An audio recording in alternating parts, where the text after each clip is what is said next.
ইংরেজি ক্লাসে why is the sky so high এর পরবর্তী অংশ 15 পাতায়। In those days there lived an old woman.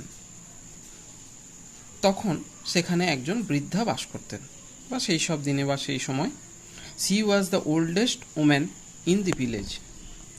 তিনি ছিলেন সেই গ্রামের সবচেয়ে বয়স্কা মহিলা। She lived in a little mud hut. তিনি একটা মাটির কুটির ঘরে থাকতেন। মাড মানে মাটির, হাট মানে কুঁড়ে ঘর।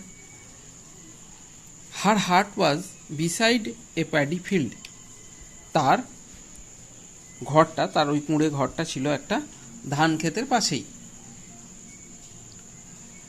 দেয়ার were coconut trees at a distance. কয়েকটি নারকেল গাছও তার অল্প দূরেই ছিল, তার বাড়ির অল্প দূরেই ছিল। She had very little work to do. তার খুব অল্প কাজ ছিল, বেশি কাজ, ঘরোয়া কাজ সেরকম বেশি থাকতো না তার। She had know where to go. তার যাবারও কোথাও ছিল না। So all day long. তাই সারাদিন সি ক্লিনড হার হাট। তিনি সারাদিন কি করতেন? তার ঘরটা শুধু পরিষ্কার করতেন, তার ওই কুঁড়ে ঘরটা পরিষ্কার করতেন। One hot summer day. একদিন দারুণ গরমের দিনে। There was dust everywhere. চারিদিকে ধুলো উড়ছিল। পিপল ওয়ার কাপিং and sneezing with the dust. ধুলো উড়লে কি হয়? আমাদের খুব কাশি পায়, হাঁচি পায়। তো সেই সময়ে ওইখানকার লোকেরাও কিন্তু খুব কাশছিল আর হাঁচছিল উইথ দি ডাস্ট, ওই ধুলো ওড়ার কারণে। Even the sky coughed and sneezed. এমনকি আকাশে উপরে যে আকাশ ছিল সেই আকাশও কাশছিল আর হাঁচছিল। কাপড মানে কাশা, আর স্নিজড মানে হাঁচছিল। The old woman's hut was also covered with dust. সেই বয়স্কা মহিলাটির বাড়িটাও কিন্তু, ওই কুঁড়ে ঘরটাও ধুলোই ধুলোই ভরে গিয়েছিল। She swept and swept. তিনি ঝাঁট দিয়েই যাচ্ছিলেন। Swept and swept the little hut. তিনি তার ওই কুঁড়ে ঘরটি, ছোট্ট কুটিরটি বারবার করে ঝাঁট দিয়েছিলেন। She swept the inside of her hut. তিনি তার কুঁড়ে ঘরটির, তার কুটিরটির ভিতরের দিকটা পরিষ্কার করছিলেন। She swept the outside of her hut. তিনি তার কুঁড়ে ঘরটির বাইরেরটাও পরিষ্কার করছিলেন। Dust rose all around her in brown clouds. তো ধুলো তাকে চারিদিক থেকে একদম ওপরে, তার চারিদিক থেকে ওপরে উঠতে থাকলো। রোজ মানে রাইজ এর পাস্ট ফর্ম। রাইজ মানে ওঠা, আবার রোজ মানে কিন্তু গোলাপ ফুলও হয়, ROS রোজ, কিন্তু এখানে রোজ মানে হলো উঠেছিল, এরকম বুঝতে হবে। হ্যাঁ, dust rose all around her in brown clouds. ধুলো তার চারিদিক দিয়ে উপরে উঠছিল বাদামি মেঘের মতন। ওই ধুলোটা কেমন ছিল? বাদামি মেঘের। ব্রাউন মানে বাদামি, ক্লাউড মানে মেঘ। বাদামি মেঘের মতন ধুলো তার চারিদিক থেকে উপরে উঠছিল।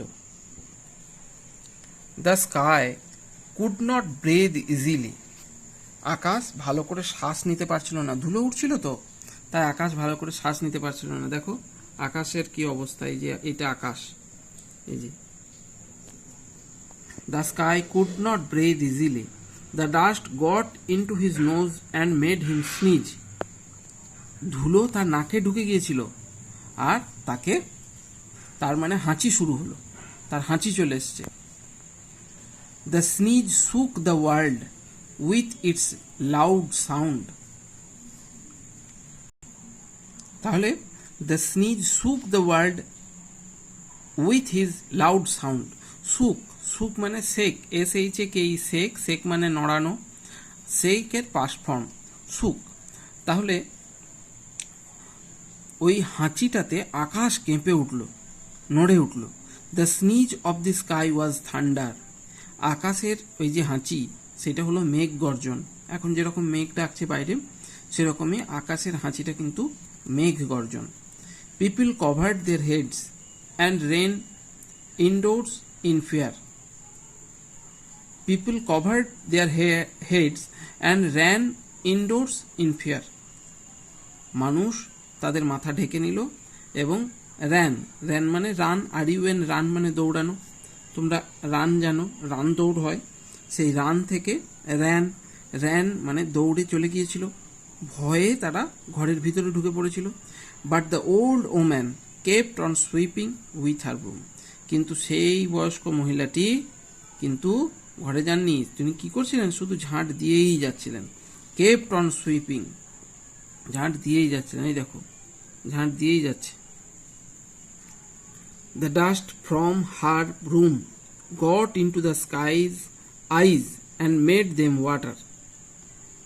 The dust from her broom, তাহলে তার ঝাঁটার থেকে ওরা ধুলো আকাশের into the sky's eyes, চোখে বা আকাশের চোখে ঢুকে গেল, আর and made them water, আর কি হলো, চোখে জল চলে এলো। The water fell as drops of rain, সেই জলটাই পৃথিবীতে বৃষ্টির আকারে ফিরে এলো। Rain drops fell on the areas she had just swept, তিনি যে জায়গাগুলিতে সবে ঝাঁট দিয়েছিলেন সেই জায়গাগুলিতে সব বৃষ্টির জল পড়ে গেল। ঠিক আছে, এটুকু পড়া হলো তোমাদের। এবার দেখো এখানে অ্যাক্টিভিটি 3 আছে, complete the following sentences with words from the text, বই থেকে বইয়ের অংশ থেকে খুঁজে নিয়ে এইখানে এই যে সেন্টেন্সটা রয়েছে সেন্টেন্সটাকে ভর্তি করতে হবে, পুরোটা করতে হবে। The old woman lived in এ, বয়স্ক মানুষটি কোথায় থাকতেন, মাড হাট, মাটির কুড়ে ঘরে থাকতেন। The heart was beside a paddy, কিসের ধারে, ধান ক্ষেত ছিল, ধান ক্ষেত, প্যাডি ফিল্ড, এগুলো তাহলে নিজেরা তোমরা করবে। Complete the following table, one is done for you. The old woman cleaned her hat, এইদিকে কি করেছিলেন সেটা লেখা আছে, এই দিকটাতে সেটা করতে হবে। কাপড অ্যান্ড স্নিজ, কার কাশি হচ্ছিল আর হাঁচি হচ্ছিল। Rose all around in brown clouds, চারিদিকে বাদামি মেঘের মতন উঠছিল, কি উঠছিল, fell as drop of rain, বৃষ্টির আকারে পড়েছিল, বৃষ্টির ফোঁটার মতন ঝরেছিল, কি ঝরেছিল। বেশ, এইটুকু করবে, করে ছবি তুলে পাঠাবে, কেমন? এতটা থাকলো আজকে।